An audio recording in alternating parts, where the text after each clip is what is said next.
Enjoy a seat at the table and good company, where great conversations and meaningful discussions happen. Welcome to And Good Company. I'm Sarah Fiedelholtz, a conversationalist. We all know that what truly makes a dinner party great isn't really the food. It's about the people seated around the table having lively discussions and debates. We wanted to create a way to capture smart and important conversations as they happen.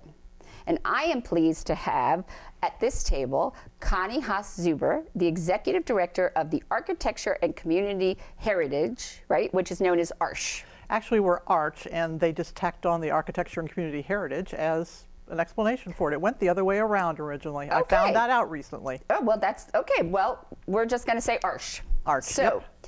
In full disclosure, in both of our previous lives, we were both served as former editors of Fort Wayne magazine. And your background is truly as a journalist, and you were born and raised in Fort Wayne, right? I'm a native Hoosier. I actually grew up in Muncie, went to school in Bloomington, and landed here after school. Okay. So I'm kind of adopted. So you've sort of, but you really pursued a career as a journalist, and then, but you've always had an interest in cities and what makes them work, right? I would call that my deepest motivation. I've always loved cities. I remember being a little kid, and the first time my parents took me to Chicago, I was going, yes, this is wonderful. So cities are a fascination of mine. And I remember arriving here from, Muncie and Bloomington and thinking, this could be all right. This could be a cool place to live. And my first job here was as the arts editor for the News Sentinel, so I got a wonderful introduction to the city, the very best of the place, and the very most fascinating people I got to meet. So I had the best possible experience and learned all of the real reasons to love this place. Then I followed my nose through a career in journalism, and once I retired from that, I was then free to do whatever I wanted to. Right. And once again, following my nose, I ended up at A.R.C.H, where I am free to use everything I've learned before to do and to be and the people I know in service to the city. And I now know that cities are integral parts of whole regions. Right. So it's a big vision that we work with at A.R.C.H. And your goal is really to get people to talk about historic preservation. Right. Right. So let's just take a step back so that I can sort of understand what is historic preservation, and then the idea of historic districts, and then landmarks, and then if something's on a historic register. So just give me the lay of the land in a bit about the world of, so I can get a good sense. Okay. Historic preservation is the large field of the organizing concept, and it just means not losing what we've already invested in and taking care of it in a way that respects its authenticity and retains its integrity and lets it continue to be itself, even though it may well be being used for an entirely different purpose than it was originally built for. Okay. So that includes a lot of different things. To do that, we have created legal processes that let us designate buildings things like local historic districts and national historic landmarks and be registered on the National Register of Historic Places. Let me go through those kind of in a kind of stacked order. We'll start with the National Register of Historic Places. It's a nomination process. There first is a determination of eligibility. Is this place important enough architecturally, historically? Does it have significant people connected to it? Did something important happen here? Are the criteria. And if it meets one or more of those, then you can go on and nominate it for the National Register of Historic Places, where it goes through different levels of, the application goes through different levels of review, and A.R.C.H is one of the people who writes those, or one of the agencies that writes those. There are also individual, historic preservationists who are qualified to write those. And in the end, it is approved by the proper committee at the National Okay. Park Service, and it is on the National Register of Historic Places. And what is the benefit of doing The that? benefit of doing that is that you have the recognition that this is an important place, and, Okay. it's a meaningful place, and it still has that authenticity, that intrinsic quality, that integrity to it. Okay. But basically, the protection is that there are curbs in place to prevent any harm being done to the property by federally funded projects. Okay. And that's really the only level of protection there is. It's the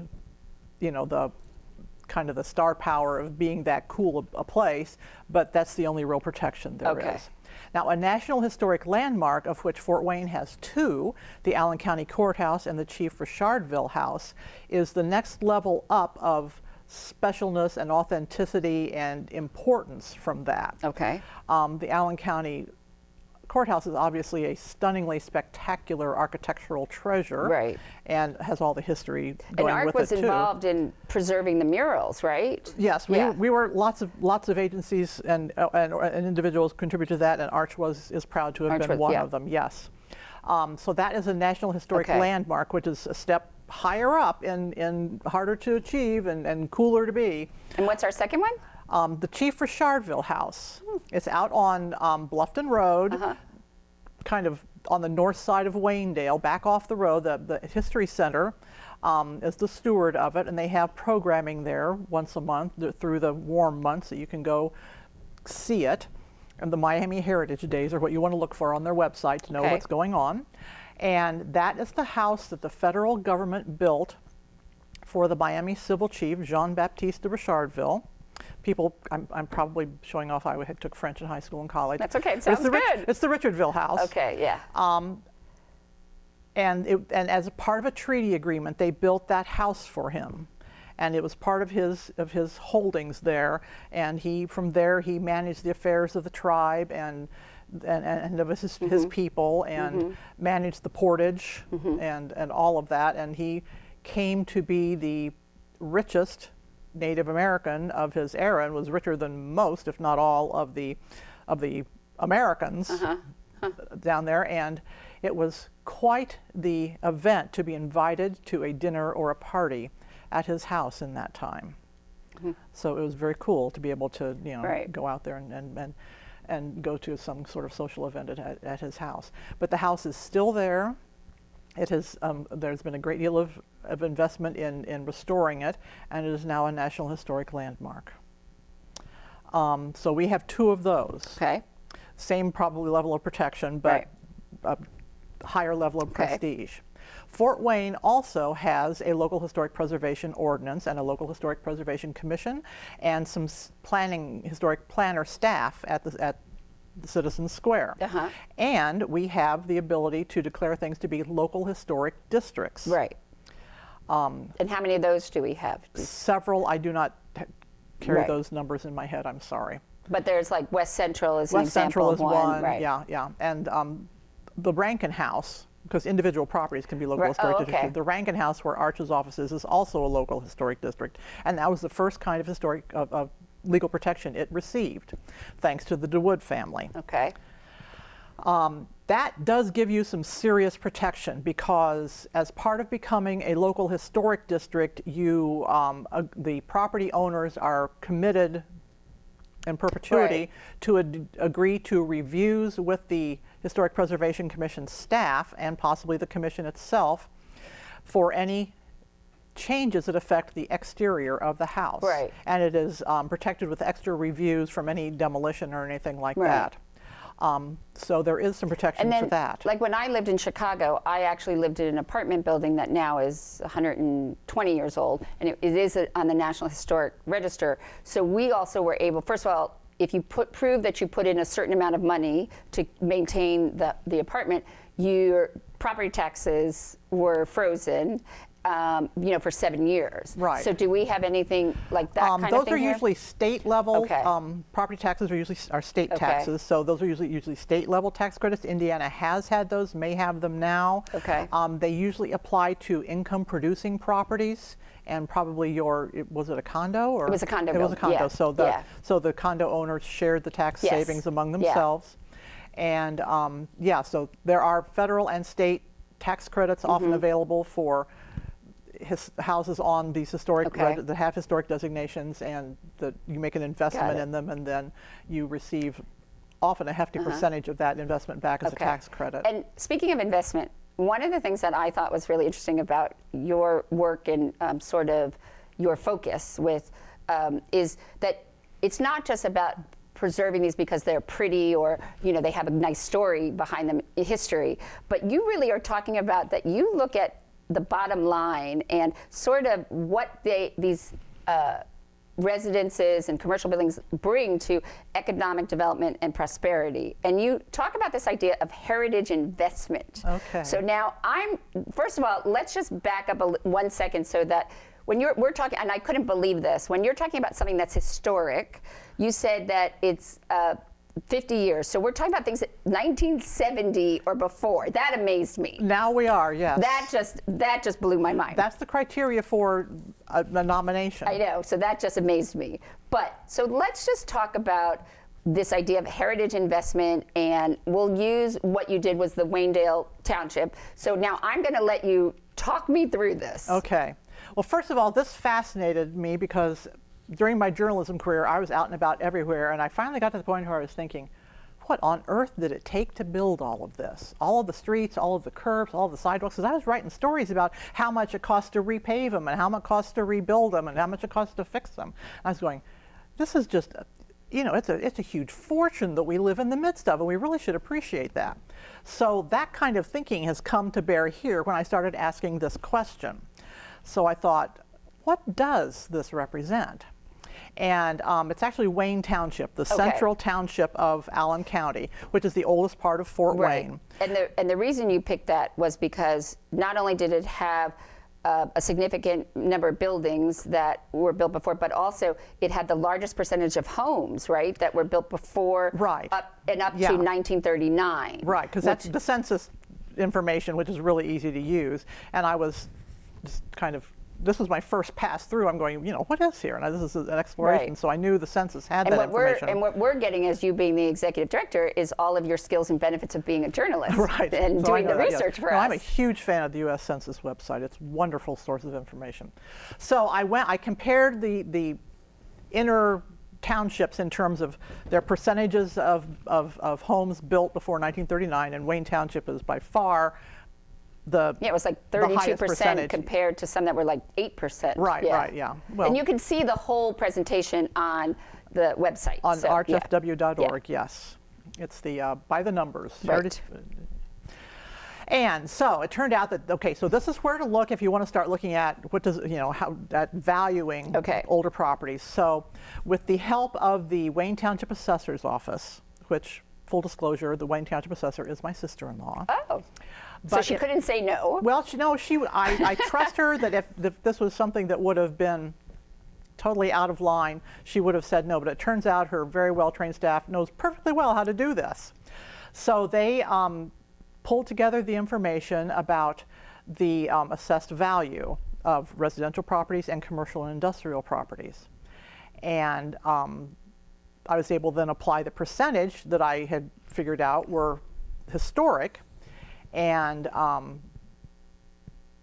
we as individuals and individual homeowners, and we as the public, and we as business owners and manufacturers and industry owners, and we as the school corporation and the library and and churches and all of everybody together have built this place.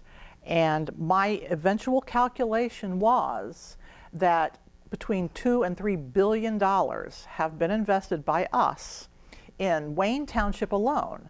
And there, of course, are other investments in all of the other townships that qualify also. But I was just trying to get my ground line, a baseline on this. So there that is. Well, you also. And then you have to go to the fact that historic preservation as an economic development tool makes dollars and cents kind of sense. Right, because you said that the residential assessed values in the Wayne Township area increased by almost 19% between 2010 and 2018. This is after the big recession. Right. And as a Wayne Township, property owner, that makes me very happy. Right. But then tell the rest of the story. Well, and then also you found that the values increased at the same period of time, so from 2010 to 2018, in the Williams Woodland, for that increased by 44.2%, and West Central, which is also a historic neighborhood, 46.7% increase in value. Yes. I mean, that's just... And those two neighborhoods are local historic districts. They are examples of long time. Right. Well, they have strong neighborhood associations, Yes. committed people. This is how it can be done right, and the difference it makes. And you feel, I was telling you, I walked around for the West Central, and there were some owners out, and I just started to talk to them, and you really feel that they all know each other, and they work as a bigger entity to support the neighborhood, and that this designation that they have, that they take very seriously. And so I think also what you wanted to show, correct me if I'm wrong, by doing this exercise and these numbers, is to sort of say that old buildings are not an impediment to progress, but they actually, you say it's the first option? I argue that for any sort of business project you want to undertake, your first option should be considering using an existing building. Right. Because there are literally rafts of benefits to it. Well, you came up with 10. Right. Right. So tell me a couple of the top 10s. Well, it's environmentally sound because you are not wasting the investment in materials or property or space that is already there. Or the demolishing of the building. And you're not spending the money on the demolition and filling up a landfill with things. Right. Well, you need to do the asbestos abatement. Oh, right. Okay. But that can be done, and you're left with a perfectly good building. Right.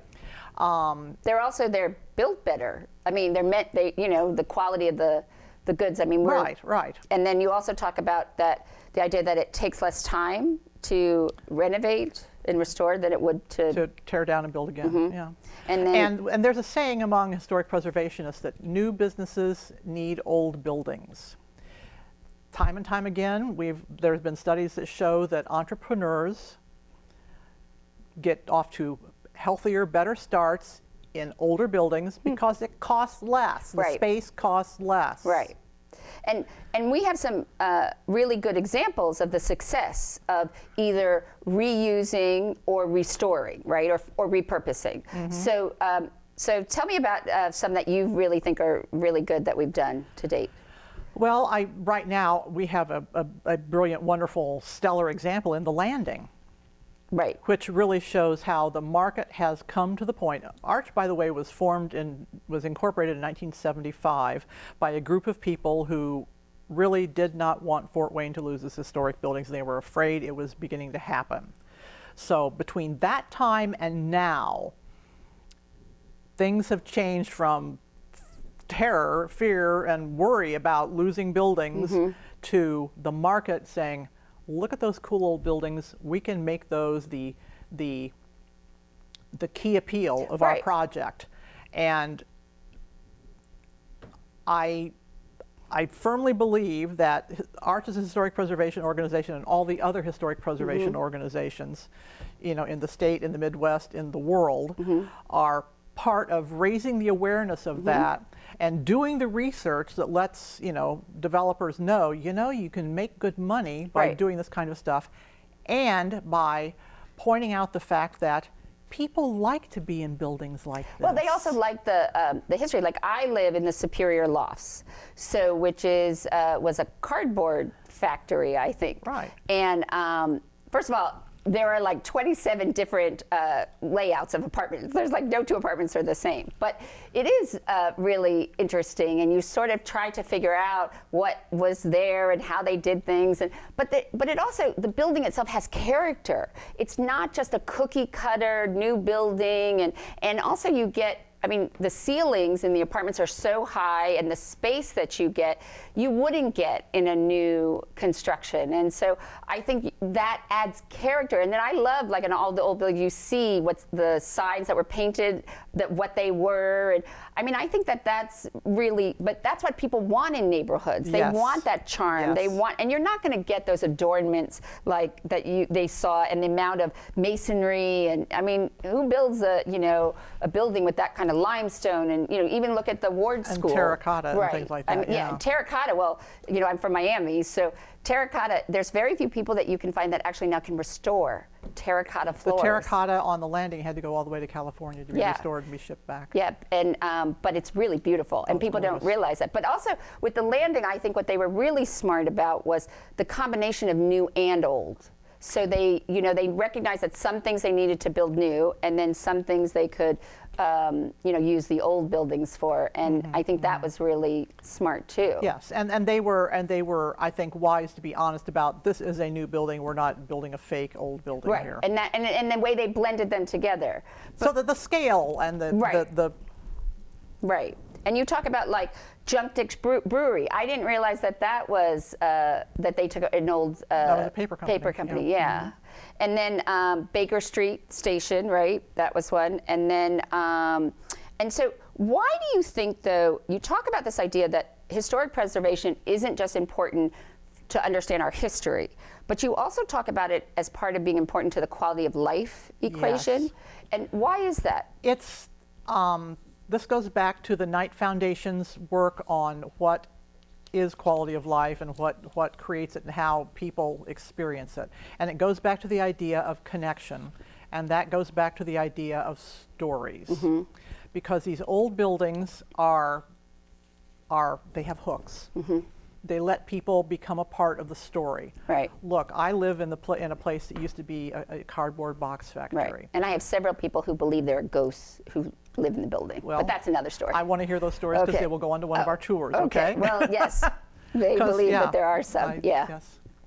But they add the And people, quality of life means you feel like you belong, like you play a role, you fit. There's a place where you fit Right. here. And when you feel like you're a part of the ongoing story of the place where you live, the place where you work, the places where you walk and drive every day, that is a connection.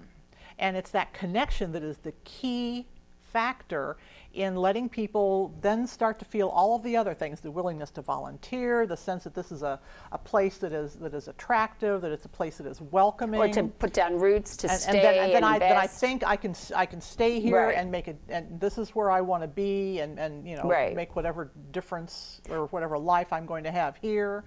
And it's just really the last 10 years in economic development that quality of place and quality of life have become very important drivers. So I think that that's really important. Now, one of the things that I wanted to ask you, though, you talked about that A.R.C.H was developed in the 70s. It was, but do you find that today people seem I feel like people are just interested in the new. Like, we live in a society I had to get a new printer because my printer broke, and the guy said to me, well, it's going to be too expensive to fix it, so just throw it out and get a new one. And do you think that we're and I also just feel like with millennials, maybe they're not as interested in history, and do you find that there is still enough support and interest, and that, tell me that I can be optimistic about people wanting to save things and not just throw out everything? I want you to be optimistic. Okay. Everybody comes to it a different way, but A.R.C.H has found in the past few years the telling stories method to be extremely effective in getting people to stop and think about, that is old, that is cool, I like that, I want to come hear more about this. And I think the days where we're going to hug onto this building because founding father X lived there or built it 150 years ago might be fading, but we have a broader and possibly deeper willingness to look at the whole block or the whole streetscape or the whole neighborhood and say, I like this place. Or how can we reuse them, right? And let's protect what's good about this. I mean, that house needs a new roof, and this street needs to be repaved, and boy, the alley's a mess, but can't we do something about that? Right. And you hear all over the place, things like that happening and people supporting work like that. And I could plunk me down anywhere and I can both wave my arms and gnash my teeth and say, ooh, look, that's where such and such happened. Right. And so there's a push-pull. Right. And yes, you're right about computer printers, but that's how they're made. But these old houses and these old buildings were built to stand. Well, do you also think, I was wondering if you think, especially with residential, do you also think that there's some interest in this because of all the shows like HGTV and the DIY about restoring and doing it yourself and wanting to have house projects? Do you think that that's made it in vogue? There is a kind of in vogue for that, and there's a kind of in vogue for that makes historic preservationists nervous. Okay. Because even though most of the protections are for the exterior of houses, the interiors also matter. Okay. And unless you have a good reason to be tearing walls out and painting everything white, why are you doing it? Right. If you want to live in an open concept all white house, then find yourself an open concept all white house. Right. And if you want to live in a neighborhood that's got sidewalks and big trees and is right next to downtown, then pay attention to the kinds of houses that are there and decide if you want to live in a house like that. Yeah, I agree with you. Like the gentleman who, Mo Rahim, who bought the Hugh McCulloch house on 616 West Superior. So he's been renovating this for 10 years, but he did remove, I guess, 67 doors, but he, at that time there were lots of little rooms and, you're not gonna, sometimes you might want to fix some flow of the traffic of the rooms, but if you want a big box, like an open space, that's a modern design, then go buy a new home. You have to also be willing, like when I lived in this apartment, we had all the original crown molding and, you needed to, and we had the original windows and, you need to, sometimes it's a labor of love that you want to live in a home like that. Well, what I always think of it as is a conversation between you and the house.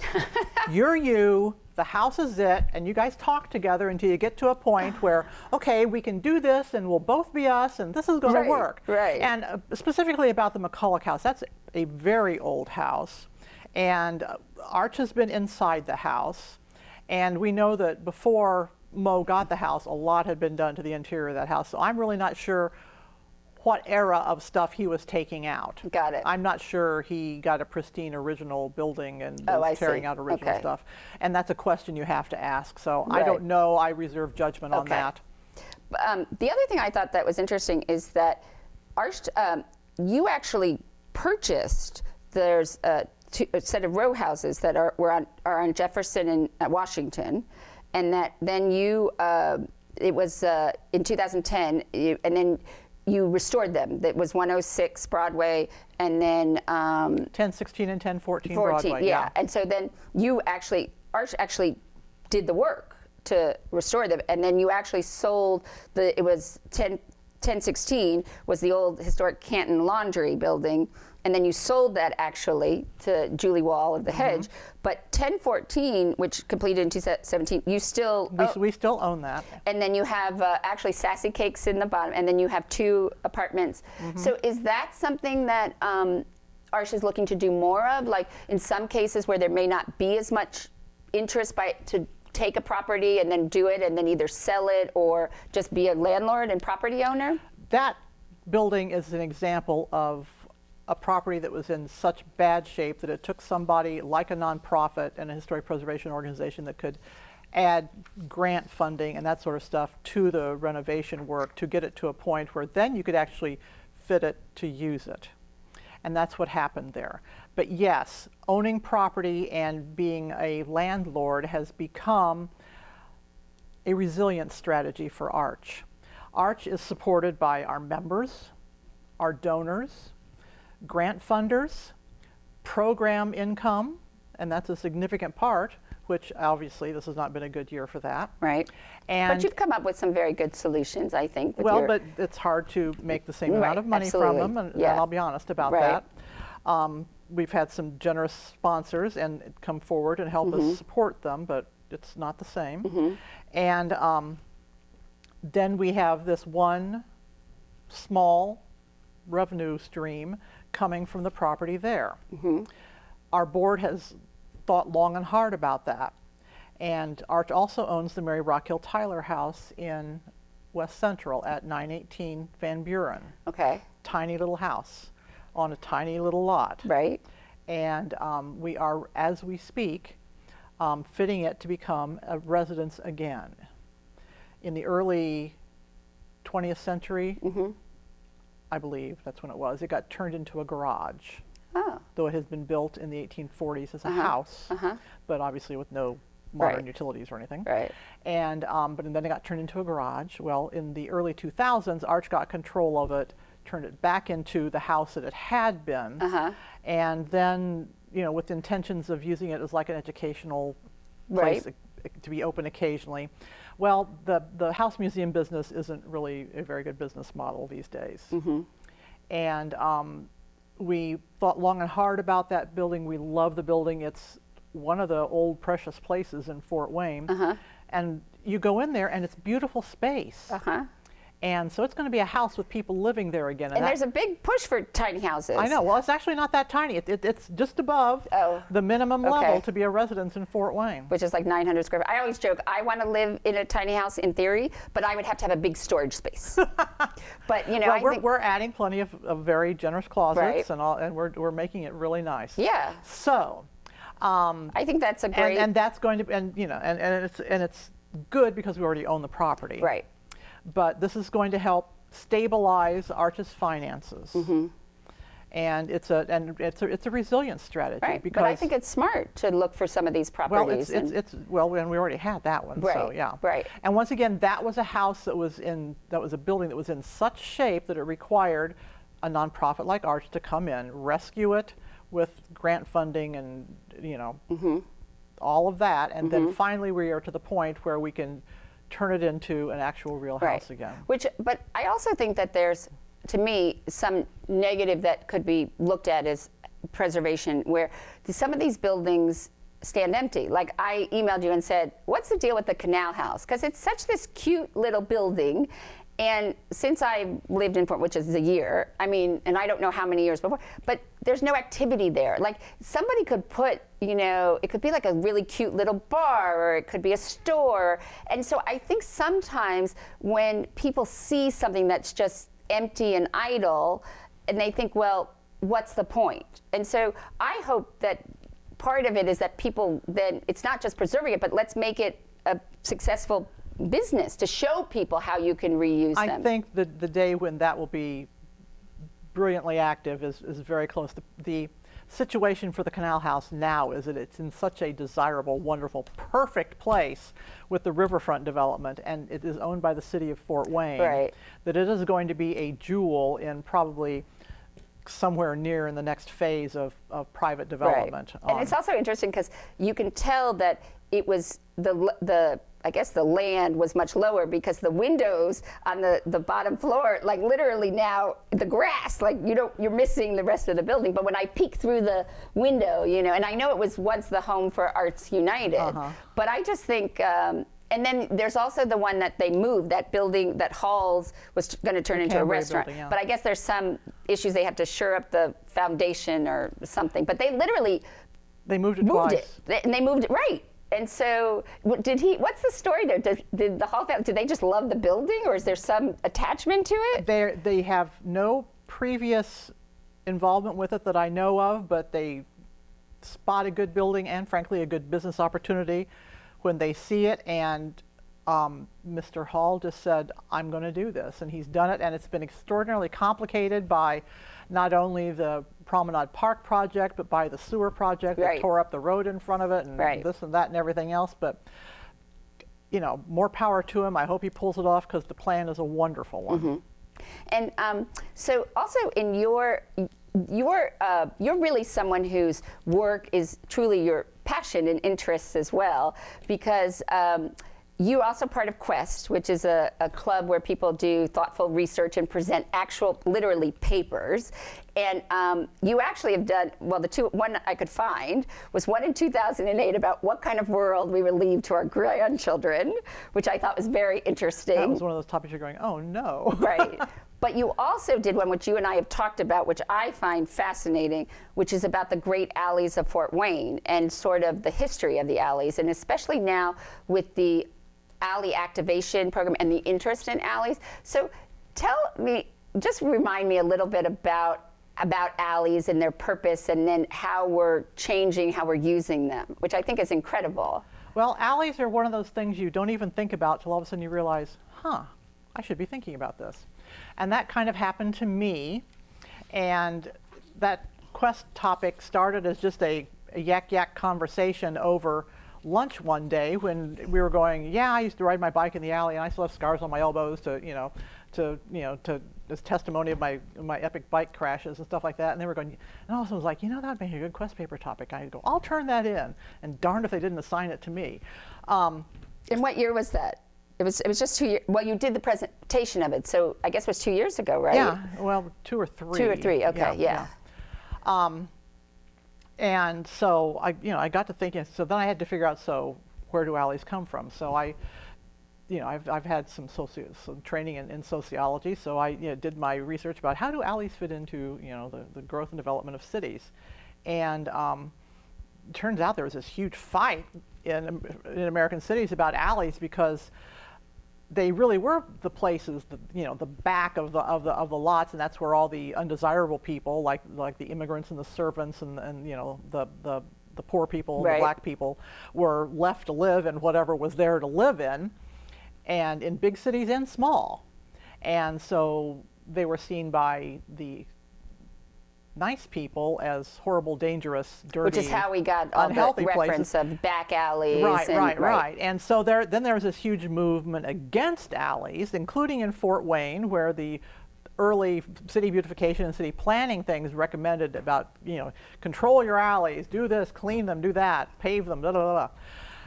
And so now we have, and then there was this city planning move away from even having alleys. It was when, neighborhoods on a grid usually right. have alleys. Right. Because you need them, because the garages and the trash and usually right. the utilities would run through there. Those, right. But then the City Beautiful movement happened and everything swoops and curves and follows. And right. There's really no place to put alleys, or alleys generally are not placed in those neighborhoods. So, and that was the same time all this anti-alley okay. stuff is going on. But anyway, Fort Wayne is nevertheless left with a lot of interesting alleys, especially downtown. Well, you said because some of them are actually on the original plat. Yeah. Yeah. Yeah. So the one just half a block the other side of Calhoun Street, between Calhoun and Harrison, that's the line of the original, the west line of the original plat of Fort Wayne. I'm going, we need to do something about this. Right. And then when you actually go look at them as spaces, you're thinking, these just beg to, you could put some tables there, a few umbrellas, a little stand here right. with a microphone for a guy with a guitar. And even using them as ways to connect. People were already using right, them but as to ways make them to like connect. pretty. Yeah. So now they've got all the murals, and now they've got the one on top where they're putting this. I saw the light. Oh, right. That's gonna be cool. That's gonna be cool. really very cool. I know. Yeah. And so I like to think that my quest paper and the conversation that either I anticipated or helped start, or you never know whether you just got hit by the same trend particles that everybody else did at the same time, or whether you actually started something. Right. Was No, I think you, right time, right place. Right. I think you tapped into it. But I also thought what was so interesting when you and I talked about it was the idea that what happened was when we lost alleys, or people then put their garages attached to their houses. So we lost that connection of front porches or having that space. So by putting garages again back in the alleys, we're now able to create more of a natural social environment with front porches and places for people walkability to, and that idea. walkability. And that to me was so amazing. I mean, which, looping back to the historic preservation, the old neighborhoods come with that. It's already there. right. And all you need to do is take advantage of it And find interesting ways. Do a little bit of reinvestment to make it work for today, and sort of clean it up, there brighten you it up, go. just like they did with the alleyway right by the patio and the alleyway right by the pizza pint and slice. Right, you know, right, and, right, yeah. and then I mean I think that and and like, you know, the murals and the attention that brings, and then people want to walk and see the murals, and then you talk about your heritage investment. So there's a gentleman who bought a pedicab, and so it's a bicycle, you know, and so, but he's the only one that can really go down all the alleys, so he's created a special tour for $20 that you can go, and he takes you by all of the murals and stuff, and then he'll take you to the wherever you want to go. But he created a business, and I joke that I want him to get another one because I want to be like a tour. I like the idea that you could talk to people and exercise at the same time. Right. And I know you're a cyclist, so I might sign you up for. I think it would be as long as there aren't any hills involved. Right. And then, so and another way that your work and passion is your work with the city and your involvement as the president of the Planning Commission, right? So how long have you been involved with the commission? I can't remember which year it was, but Graham Richard was the mayor when I was first appointed, so it was a long time ago. And so, and this is, by the way, a volunteer position. Right. And but let's talk about, why did the commission interest you? It was, first of all, it was my fascination with cities and how cities work. During my career as a journalist, I had covered a lot of planning and zoning issues and topics and things like that. And frankly, I had always known that one of the other things I probably could have been and enjoyed it was a city planner. Yeah, I say that I now am fascinated by urban design, so now I'm taking courses online. Right. I didn't even know there was somebody that does that, like thinks about planning and activation, and it's just amazing to me. No, there's people doing all sorts of cool stuff. And anyway, that was a cool thing that I thought, you know, I probably could have done that and been okay.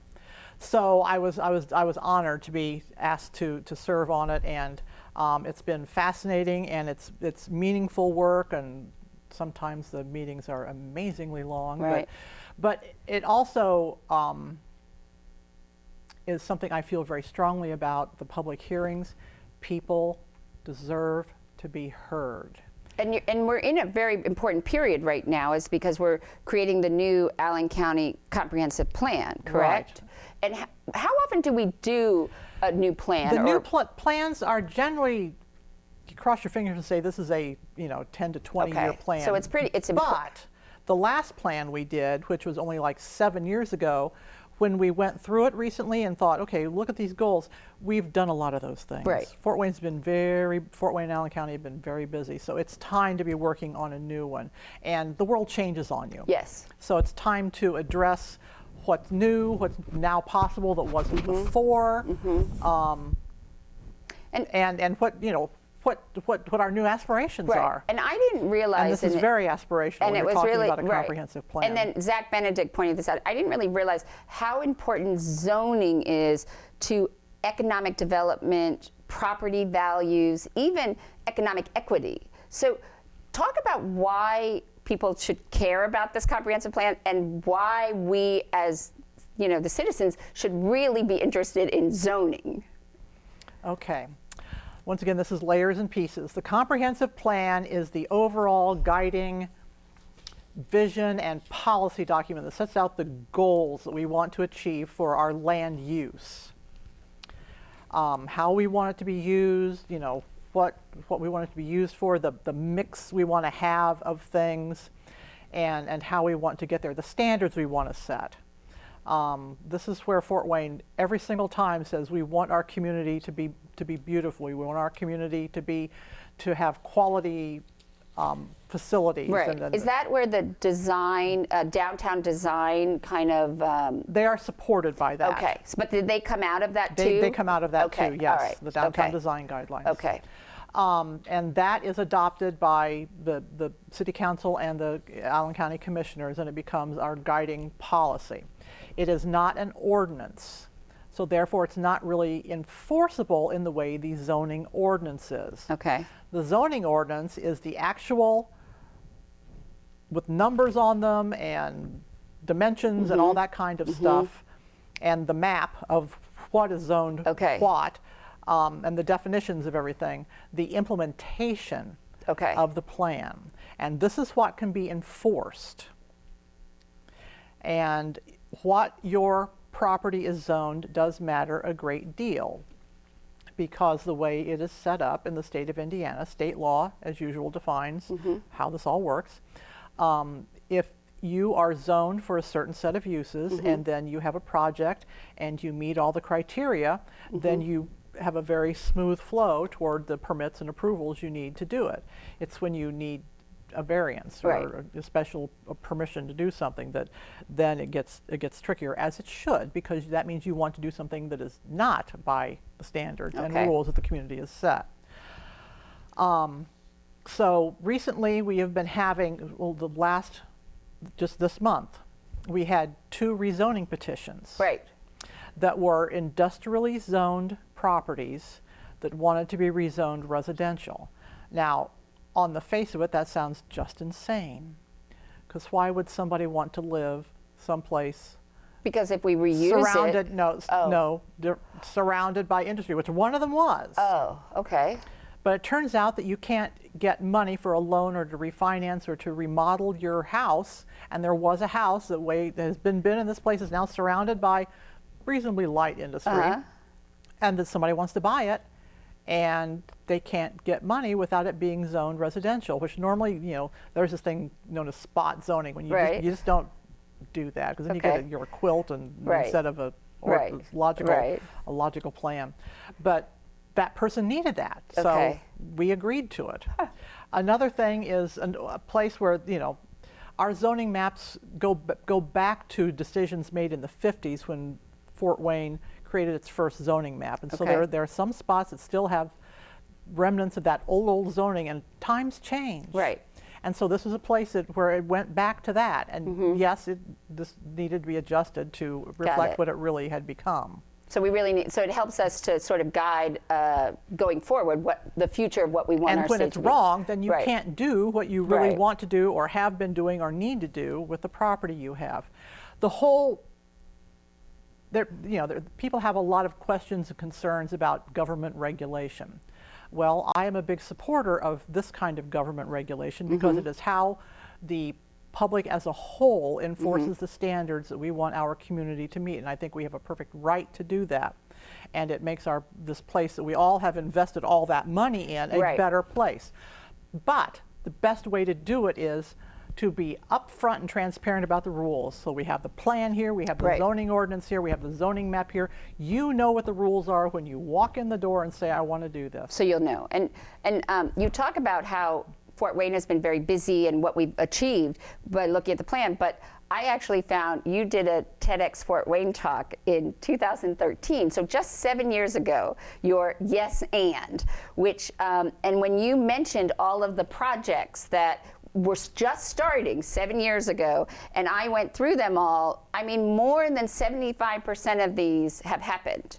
And you talked about with this yes and was the idea of the importance of inclusive and having an additive process and not just being so tunnel vision about one idea, but really looking at collaboration and different ways to do things or use buildings. And I thought that was very interesting. And you also talked about at that time about that was the year that we were going to start using the legacy funds and look what we're looking to try to do now with those.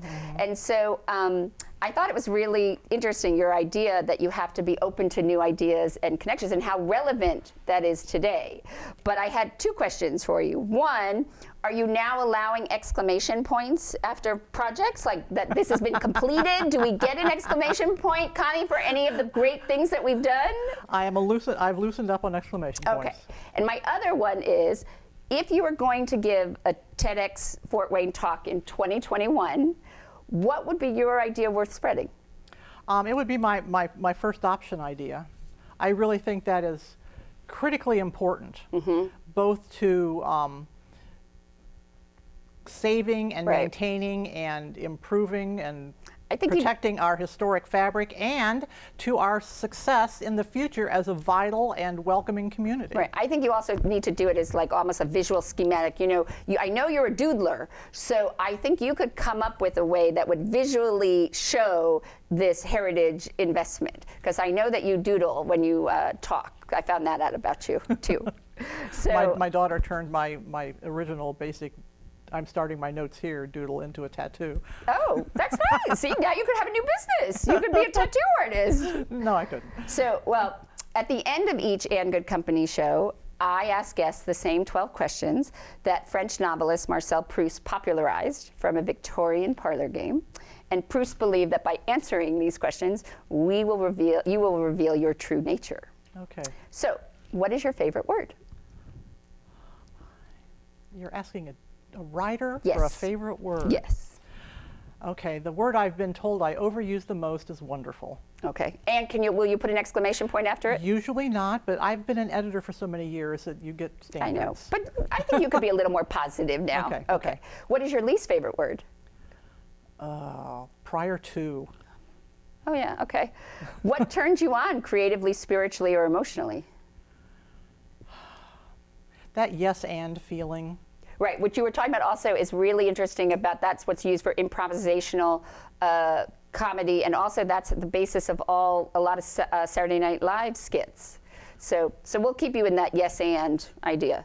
So what turns you off creatively, spiritually, or emotionally?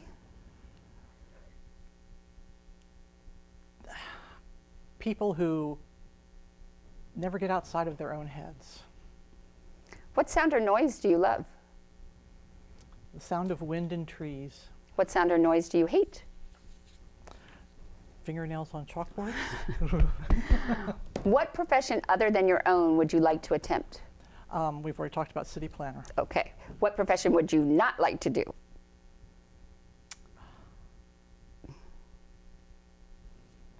So many things are fascinating. So that's what was fun about being a journalist, because Right. you get to like kind of think through. Plus, pretend. I always say we were great at cocktail parties because we knew enough about a lot of things. Yeah, you get to talk for this much. Yeah. Right. What I not like to do? Oh, anything that is just repetitive and Just constant. yeah. Okay. yeah. What do you consider your greatest achievement?